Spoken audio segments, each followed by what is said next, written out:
Comfortable হতে পারছিলাম না, ড্রেসটা ঠিক করছিলাম। জার্নালিস্ট ভাই ব্রাদার ছিল, তারা আমাকে প্রোটেকশন দিচ্ছিল। আর মোবাইল নিয়ে সারাক্ষণ আমাদের আশেপাশে ঘুরতে থাকে, একটু অড একটা অ্যাঙ্গেল পেলেই মেজাজ হারালেন মৌসুমী হামিদ এবং হাতে একটা অ্যাওয়ার্ড। আসলে কি ঘটনাটা এমন ছিল কিনা? একটু মেজাজ হারালেন এরকম একটা কথা কোন একটা ক্যাপশনে লেখা থাকলেই দর্শকের আর একটু ইন্টারেস্ট বাড়ে টু ক্লিক দ্যাট লিংক বা ওই সংবাদটা আম, খোলার জন্য, যে কি হলো না হলো দেখার জন্য। আসলে ওরকম কিছুই না। একটা অ্যাওয়ার্ড অনুষ্ঠানে আহ, অনেক মানে খুবই জায়গাটা খুবই কনজাস্টেড ছিল এবং লোক ছিল প্রচুর প্রচুর, মানে প্রচুর। কিন্তু হ্যাঁ, আসলে কাউকে যেহেতু অনেকদিন পরে আমি একটা অ্যাওয়ার্ড পেয়েছি, বাংলাদেশ অ্যাচিভার্স অ্যাওয়ার্ড 2024, তারা আমাকে গুটিতে ব্রেক থ্রু পারফরমেন্সের জন্য অ্যাওয়ার্ড দিয়েছেন আমার মানে বেস্ট অ্যাক্ট্রেস হিসেবে। তো অনেকদিন পর আমি একটা আমার এরকম একটা কাজের জন্য আমি একটা অ্যাপ্রিসিয়েশন পেয়েছি, একটা অ্যাওয়ার্ড পেয়েছি। এটা আমার জন্য অনেক অনেক খুশি এবং অনেক একটা আনন্দের সময় ছিল। কিন্তু সবাই তো আসলে সবারটা বোঝে, কেউ তো আমরা আসলে কারোটা বুঝতে চাই না। আমি একটু স্পেস চাচ্ছিলাম, স্পেস পাচ্ছিলাম না।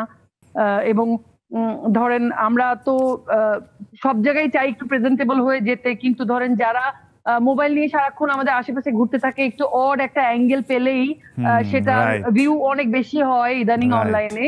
তো সবাই আসলে ওই অড অ্যাঙ্গেলটাই খোঁজে। আমার কি বলার আছে অ্যাওয়ার্ডটা নিয়ে বা আমার কাজটা নিয়ে, সেটার চেয়ে একটা অড অ্যাঙ্গেলটা বেশি একদম, ইম্পর্টেন্ট, একদম। কারণ ওইটাতে বেশি ভিউ হয়। বেশি ভিউ মানে বেশি যাই না, বেশি ভিউ মানে কি বেশি পয়সা হতেই পারে, যেহেতু হতেই পারে। যেহেতু হ্যাঁ, তো মানে খুবই আমি কমফোর্টেবল হতে পারছিলাম না। ড্রেসটা ঠিক করছিলাম, যে ড্রেসটা ঠিক করে সবার সামনে ঘুরে তারপরে অ্যাওয়ার্ডটা নিয়ে বলবো, আমার অনুভূতি নিয়ে বলবো। কিন্তু তার আগেই আমি যেদিকেই ঘুরে মানে একটু আইসোলেটেড জায়গা চেষ্টা করছিলাম একটু চুল টুল ঠিক করার জন্য বা একটু ড্রেস ঠিক করার জন্য, সেদিকেই ক্যামেরা নিয়ে ওনারা ঘুরছিল। এবং ক্যামেরাগুলো আসলে খুবই মানে অদ্ভুত অ্যাঙ্গেলে মোবাইল ধরে রাখছে, একটু একটু আর কি মানে খারাপ লেগেছিল বিষয়টা, যে আসলে মানে কেন আহ, আমাদের কমফোর্টটা ওনারা বোঝেন না, যেহেতু ওনাদের আমাদের ফুটেজই লাগবে, আমাদের বাইট লাগবে বা আমাদের কথা ওনারা শুনতে চান বা ওনাদের পোর্টফোলিওগুলোতে প্রচার করতে চান। সবাই না, নট এভরিওয়ান, নট এভরিওয়ান। ওখানে আমার আরো অনেক পরিচিত বেশ কিছু জার্নালিস্ট ভাই ব্রাদার ছিল, তারা আমাকে প্রোটেকশন দিচ্ছিল আর কি।